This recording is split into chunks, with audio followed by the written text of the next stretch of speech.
mwana komi kotambola mwana banda kula boka likile bande kuna ngai amana kula si mwana Pampex mwana 14 ans mwana munebo banda tse Pampex na minute oyo mwana azotambola ye moko eza luku mwa nzambe te nzambe azosala ya minene azosala penza ya minene bande kuna ngai oyo bazobelisi babelisi maladi lokola ya ngai na belisi mwana ngai azotambola te neti maladi ya paralysé bande kuna ngai bondi mela nzambe boluka papa oyo papa Israël prophète lala toye pas prophète Israël asali guérison mwana bandi ko sumbania ver azosuba ezobima musuna mnoko nzambe aye ko sa miracle na tongo to lali mwana chanzeme koti mbala moko mwana pe yeyo abiki na kanisi bozomona mwana santé ndenga zaleli ndenga maladi ya muliza nango bien te yango nde na ekoluka papa Israël mbangu na église na ye ere na komi na église papa Israël mbangu naza na kimia papa na ngai bandeko na ngai basa mbele bazolanda émission oyo naza na kimia kotala mwana mwasi mokolo boye abukana kimena minute oyo azotambola normal azokumisa nzambe na ngai mama tango koma di l'église ya prophète Israël mbangu nana beta ko lisolo église wana oyebaki yango nanu ndenge nini papa moto abetaka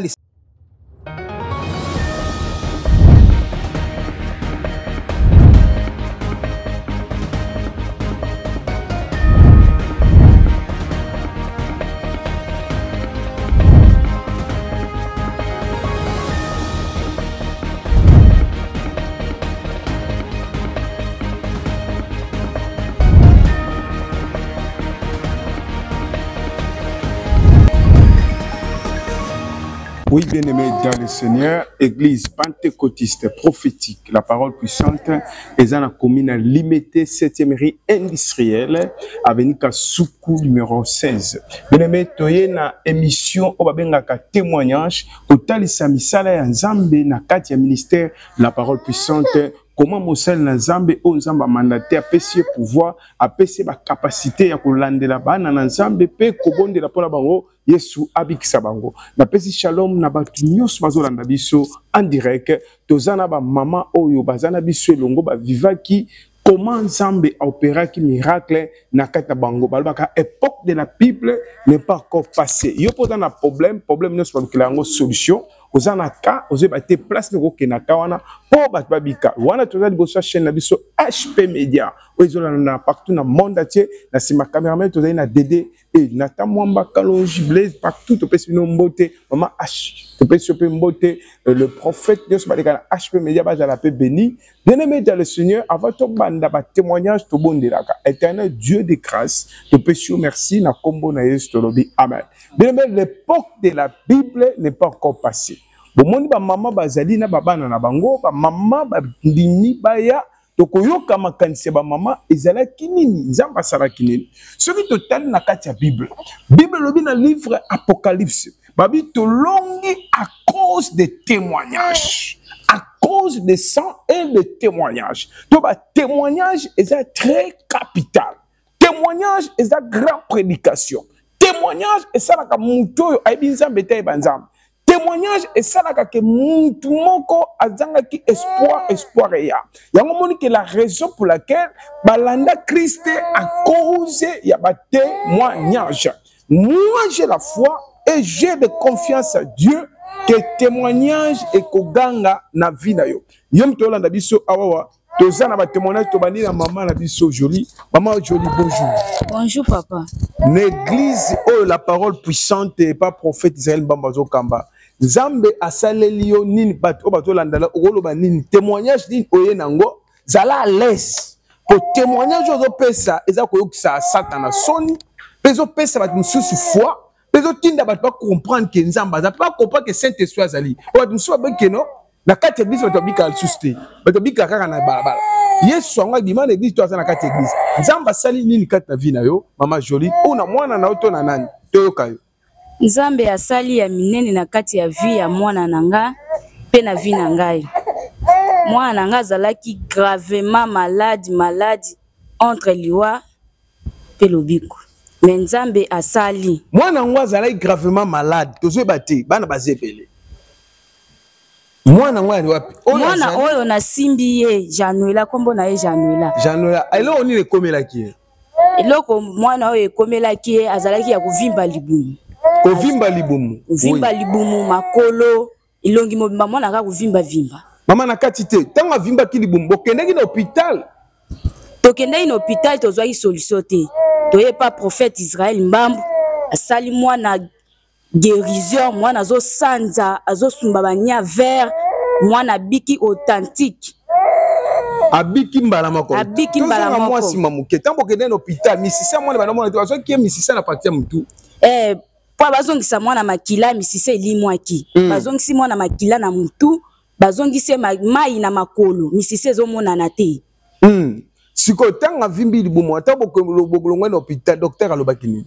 Docteur alobaki ka tokende koluka basali ya Nzambe. Yango toyaki pa prophète Israël mbambu asali miracle Nzambe aza nesika oyo. Bino bato bazolobaki Nzambe azate Nzambe azali po asali miracle. Ngai mobali nanga azaki na musala te azu musala na kati église oyo. Nzambe azali. Mobali azali na musala te azu musala na kati église oyo. Na nzela bénédiction. Siko mwana abana osumba banya ndenge nini? Banya ya vert. Ya vert. Banya ya vert. Siko mwana azaki kovimba libumu. Azaki ya kovimba libumu. Abanda pe kolia te. Abanda kolia te, abanda pe kosakana te, ye mwana ka kulala lala. Ero toye pa prophète Israël asali guérison mwana bandi kosumbania vert azo suba ezobima musu na mnoko. Nzambe aye kosa miracle na tongo tolali mwana chanzeme koti mbala moko mwana pe ye abiki na kanisi bozomona mwana santé ndenga zaleli. Ndenga zana abiki totalement. Abiki totalement comme mobulu kosaka na kobunda na bande kone makasi. Soki intervention Nzambe tembe mwana aussi akundama. Mais déjà kundama 4e nini le 24 décembre ndo mwana walingaki akundama. Le 24 décembre. Yeah. Yo tant que maman douleur wana kobota mwana oyoka kindenge ni passion anta mwana nazobe. Nazalaki mawa mingi natikala ika vina ngaka suna tali mwana ka ya kolela. Na banda ika kolela. Prophète bazolendisa ngai za makasi na prière kolela te iloko moko te esalema mwana wana aza envie akokufa te. Maloba prophète alobaki yango ekokisa mwana ngapi azongi envie. Siko ba maman bana ba problème na bana na poto na Afrique partout ba Holanda yo.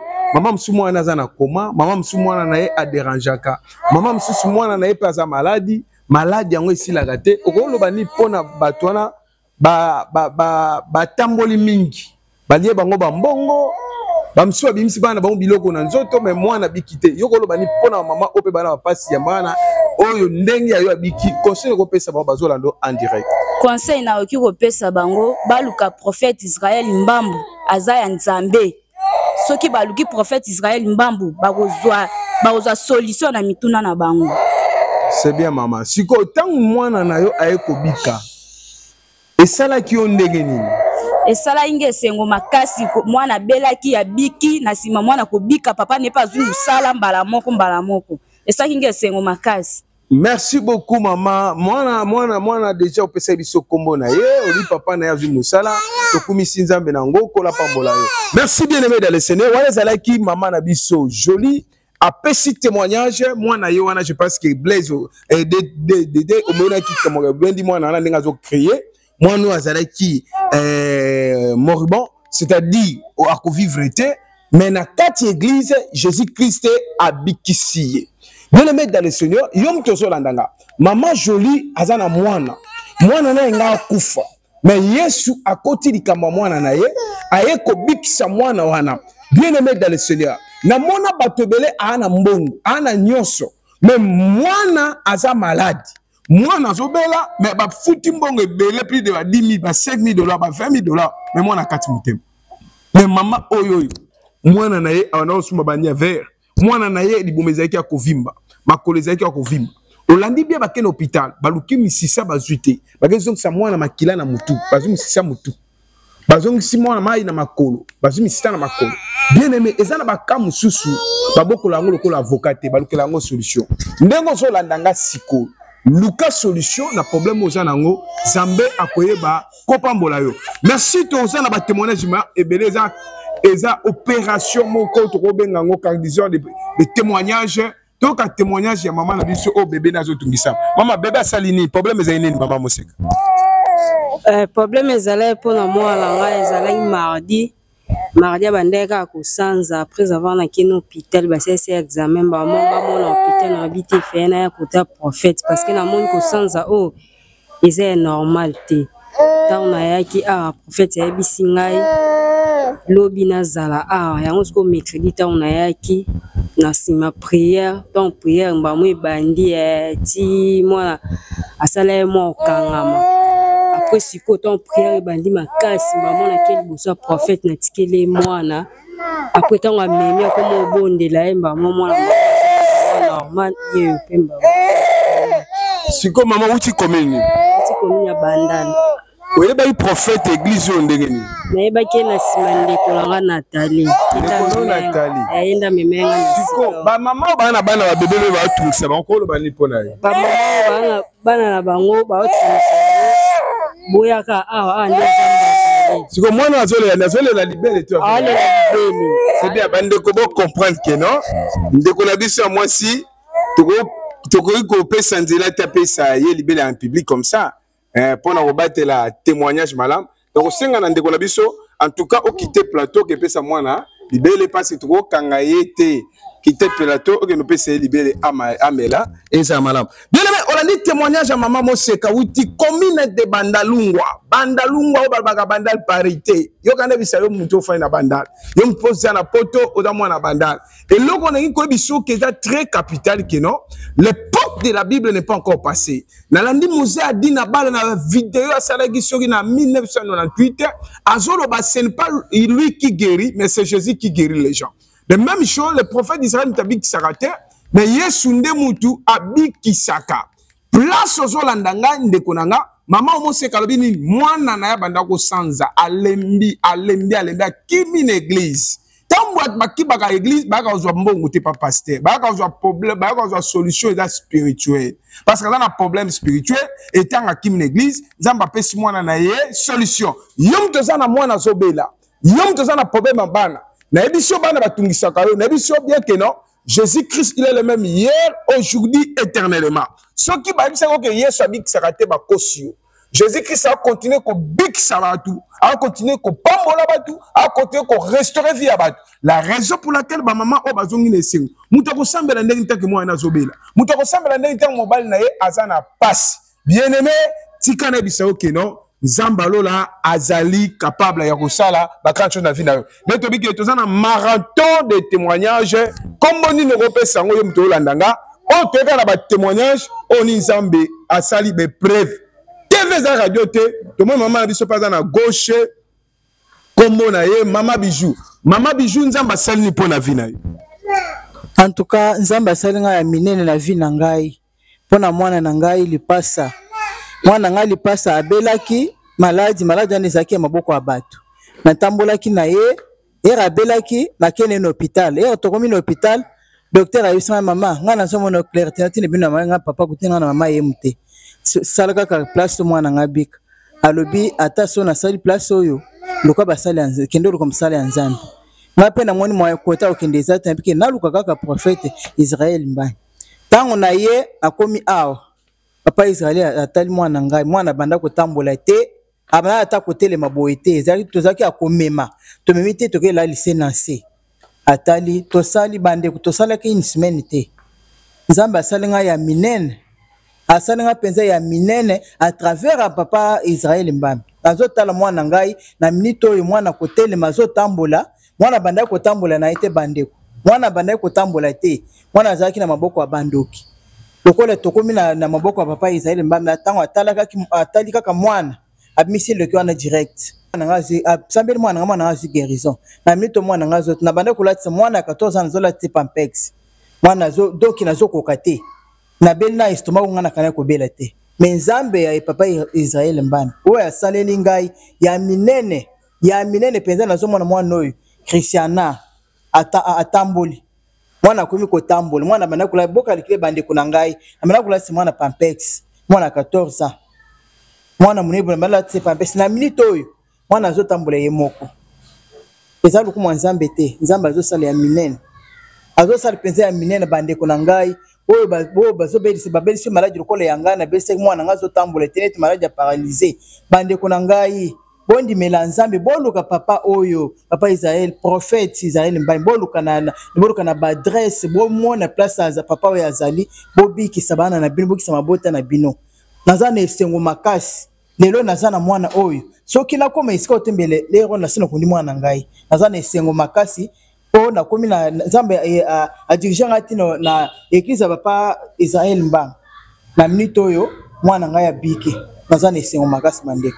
Merci beaucoup maman. Olobi na mot très capital. Tango memaki mwana na hôpital azalaki na maladie nini?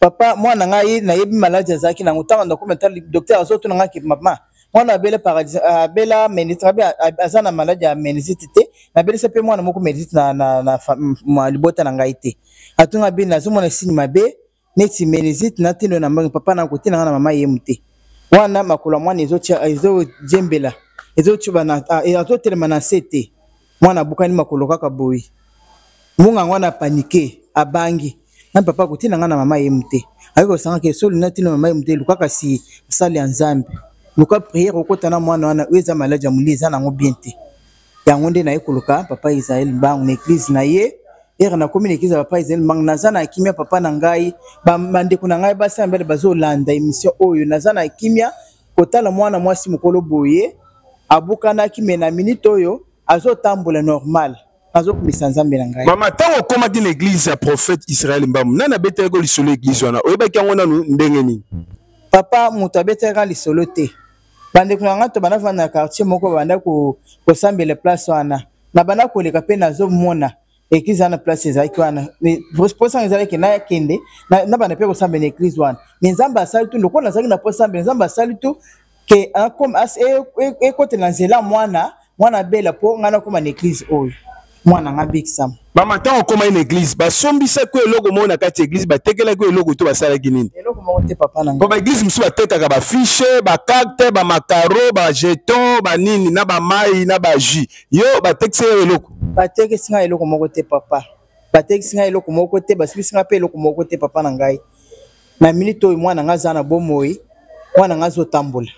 Merci mwana nga za na biswa azana biso awa yaya yonde mutobelaki nga kombo na onani Christiana telema na batala ko TV za radio te bakotaki ona obande otambola te bwaka na pa moko de pa total ko za ba ozotambola bwaka na pa ye wana est-ce que ozotambola penza voilà ko la pambola fana na Christiana tango bandako bela babalo la to pampesi ya solo bano la cha pampesi.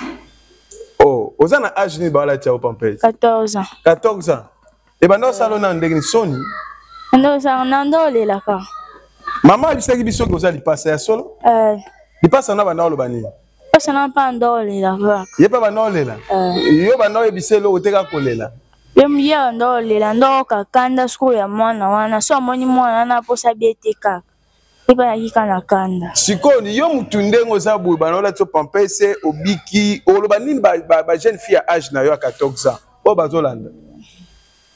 Maman peka basela nje mibalanda peka lukwanga.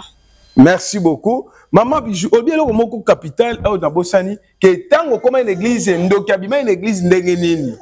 Papa na ngai ndoki abima ki église bandeko na ngai bazolanda mission oyo ndoki wana basimbaki na nzoto te.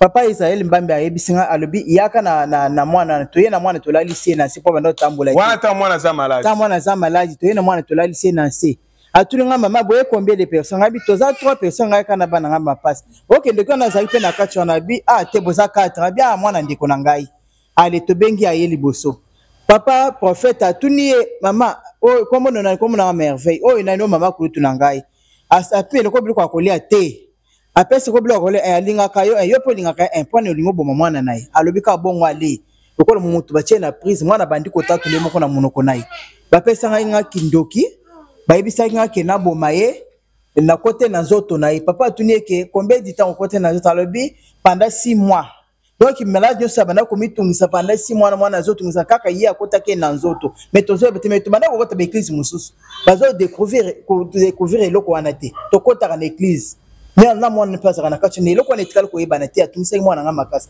siko to ronde ba eko pesa embeli ke achuba embeli mbala moko mama obielo mo très capital bona kota be église su be église bona kota wana pasteur to prophète na bana komona mwana wana na kindoki na ye to aloba to bana koloba te papa atikala kolobela ko moko te mwana pa na otubela te mwana bana ko tuba alobi pero to bana ko taka na mwana na église to bana ko fana penda ko moko batikala kolobela batikala pe ko tuna ata ko tubela tikala ko biti ni bana ko ta église parce que mwana bana ko bela yo bana ko tambola mwana bana ko bela so abeli na bana ke l'église moko kota ezigida asemiki na lungwa kuna ali na baye ko na yeko toyo ko etango mwana pike Christ ngana zalaki te na kutu ba mene église wana papa emande ko église ko na bando sambeli basi mwana bika ki to adiboso mais mwana ngo bana fana ne na ndaku na bana fana ne na ndaku na aza mwana nani mwana leki na ngai mwana leki na yo so tango babe mwana na yemo atubela kindoki na église liboso église to ezalaki liboso église papa liboso bato prophète asimbela ki efimbu to ezali ndenge eloko moko te prophète asimbaki na zo te moko atelemi azotatole ye moko ata tulikindoki ye moko na monoko esi bandaka loyebeke mwana otanga banda obelaki mwana na zali kindoki depuis kala nayebaki na ngai te papa ki akotaki na nzoto panda si mwa ndenge alobaka nayebaki na ngai te bisika nyonso botambola na mwana no maladi ye mpe abanda kolanda ye abanda kolanda azaka na kati même na hôpital na hôpital papa azolanda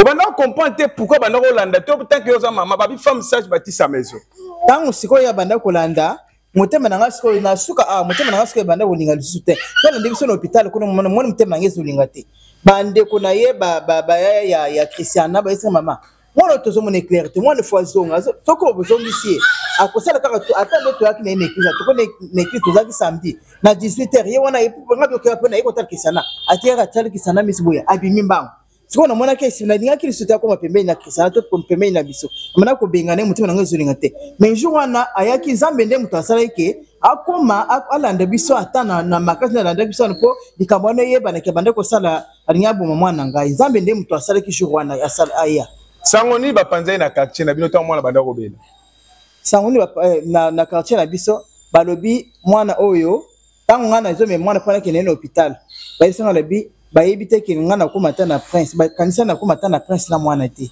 wasi mwana kufa na nzeli faso mwana zalaki na memaki mwana vimbi elongi vimbi miso elongi ya mwana échanger mbala moko otala mwana ko lelongi na yete bato batali babi bijo akende na mwana oyo akoma na mwana kota azokende te mwana akufa na nzeli tiko tanga biki te akufi te abiki azongi na bomo quartier lobini quartier donc paniquer bango moko bien en tout cas prophète wana za makasi a toi prophète wana za makasi zambe kangama bijou kangama kana zambe wana za makasi po faso mwana azalaki to ndimaki te mwana na kobika to ndimaki te mwana na kuito mwana na kutambula mutu nyosa mwana oki azotambula ya témoignage monene banda yo na église oh maman osali combien de mois Ako ko 2 mois papa 2 mois okutaki pe batu musu tango mwana no abiki okuti pe batu musu ba continuer obika toka ka yo mutabika ki esila ki wa te papa batu musu bazo continuer akobika ba famille pe musu ba obika ba famille pe musu bazo bika na sima na ngai mwana no azolia bien azolala bien azoloba normal très bien papa na ngai très bien vraiment babaki atenga maki munoko ezaki ya solo to ezali papa na ngai munoko mwana etenga maka na ngo mwana si mwana changer ke le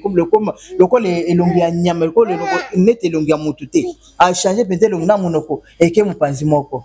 Merci bien aimé dans le Seigneur boyoki o mama bijou alobi.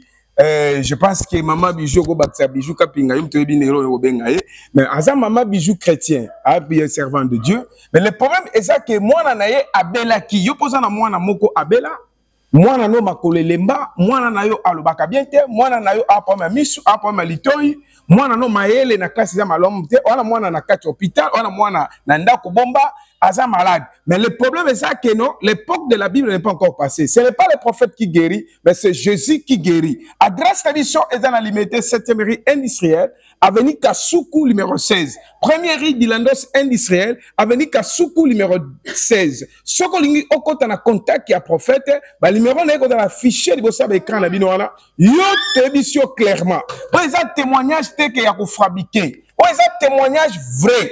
Témoignage vrai. C'est-à-dire, Moutaye malade, abimi na guérison miracle. On l'a dit 2 personnes qui ont fait ce témoignage. Taka Makambabana. On l'a dit 3e personne, maman bijou. Yepe a fait ce témoignage à moi. Moi, n'a pas sali mouvement, te tenir ma question. Comment Obikaki, Obana Tambolate, à Tamboli, P. N'a pas sali maman bijou. Si le docteur Obana traité, à tout n'a raté, moi, n'a commandé Genin. Ou Ipsara Ndegenin. Vous savez que moi, n'a bika. asepelaka tuna kanga lobi ke ndeni ni mwana po ya bando ko mona clarté na ko expliquer te papa izele ka likambu yake mwana na hôpital ni yake simba kaka te ne banda simba na hôpital te wana izela kana ngo ya sura ta soto ke na mami ni yake simba te po izela ki maladie ya mwana ngai zaki na maboko ya ndoki donc on lokolo ba découvrir na nini yango nde mwana na église et papa prophète mbam yango mwana nga biki mama loba suke za nini po na bandeko pe ba obelisa bana na bango ba misika na poto na Europe na Afrique partout na Kinshasa partout na Brazza partout olobi nini po na ba même na Afrique du Sud partout na monde entier papa na ngai bala nyonso bazola nda mission oyo nazana posa ke ba o nyonso azobelisa pe mwana na ye lokola nga pe na belisa mwana nga biki ba mama na ba papa balanda penza prophète mbam prophète Israël mbam balanda émission oyo batala numéro ya téléphone bazo adresse oyo baluka papa prophète oyo bana bango bakubika lokola mwana nga biki ezala ndoki akangi ezala nini awa izo kipete gendo kiboyboy ba mwana zobika donc sans problème mwana zobika. Merci beaucoup ndeko place aux ali Hollande biso. Je pense que guérison ça rapona bana mikete même mikolo pe bakoyi kobika parce que ba miso ba papa lobeka bana mikete mikolo pe bakozo guérison. Donc pour ça na vers la fin émission na biso témoignage mususu toyoka ya mama na biso atana sima mama Rodrigue olobini pona témoignage bat ba Hollande nini onzamba saleli yo problème no ne ko l'église. Merci na yeko témoigner nzambe nanga na onyo sa sali pona mobile nanga ayaki pona maladi ya mobile nangai abana ko kweya maladi ya ndeke e batebele balobi yo zoke na église falo ke na ndako ya ba papa songolo soki banganga po balongola maladi wana église ya ko kolonga maladi wana te foke na ndako banganga bakanga esprit mais mwana nangai Rodrigue asambelaka awa yeni muta memaka biso abi papa foke ndekaka côté ya prof nesika oyo to vandi mais na ba moi auto sali na moni guérison totale esala mpona mobile na ngala mikolo to sali nazo mona te azokoya lisusu te nzamba Israël azo sala papa komona azo loba azo sala susi nazo lela mais papa azo lendisa ngaki papa mama zala na kimia lobiko ekutaka pa ya nzambe mutu te mutu abikisaka me nzambe mutu abikisaka zalaka kotaka na mabondeli ba prière tozosala ba jeûne prière tozobondela me nzambe Israël asali bikama pona mobile na ngai abikisi mobile na ngai tiko taki mama maladi ya papa esa ebandi combien de te bandaki ndenge nini pourquoi et comment ko isaye maladi ya ndeke ezaki nini esalaki papa sala musala nini papa aza enseignant atangisaka na ba Congo kuna kota akendaka epa ya noko na ye lera ke na ndako ya noko na ye alali na kati ya ndako na butu amonaki miracle aganga au nom de Jésus ye noko na ye atuni omoni nini ke noko na moni bien te na ndako na yo oh likamo nini noko na moni bien te après tongo etani azozonga kota atangisaka na nzela azokena azomona esprit ezolanda ye soka mona on dirait loko yele yi ala gagne au nom de Jésus 3 fois ti akomi kati na mboka wana capitaine na bango wana po atangisaka na armée de Sala alobi ke papa na loti ndoto koto kendeki na moni bien te ke oui na moni bien te avandi maladi wana ekomi ne tension azokanga makaka tension mwana sombi nani ya tension apesi tensiomètre ke papa soko moni ozomona soki nene cha tensiomètre na libo après osombi kisi après salaka soki combien de mois akangama asala 3 jours na coma na kisantu na hôpital 3 jours balati pampex azo yebate bana bazaki na bango kuna bazolela mais ngai ana kishasa babengi biso ka balibi mais okendete lokola bazana mwana to vandi asali 3 jours elle boko na coma ala Allah mo kaka lobi oh naza wapi atala biloko bolati ka biloko nini o pampex oh to komi bopa no papa kangama ki 3 jours na coma après ba docteur ba ye ba teli ba kino so tala muto zaki na coma abiki après docteur lobi ça va bo futa mboko bokena azanya maladi te obima bimaki aye avandi pe maladi zo continue zo kweka o tension mwana zo tina ka ba kisi tension et comme na suka biso bana ko yeba te bazaki na bana aye na kishasa lera kweka na tele oh eza tension te oh eza maladi ndek tension sala ka mutu boite yango na benga ki mwana lobike papa oboleka na église ya prophète Israël yango to yaki prophète Israël ayamba biso tozo bondi la to kontwe bana ye moko pe azo kota mabondeli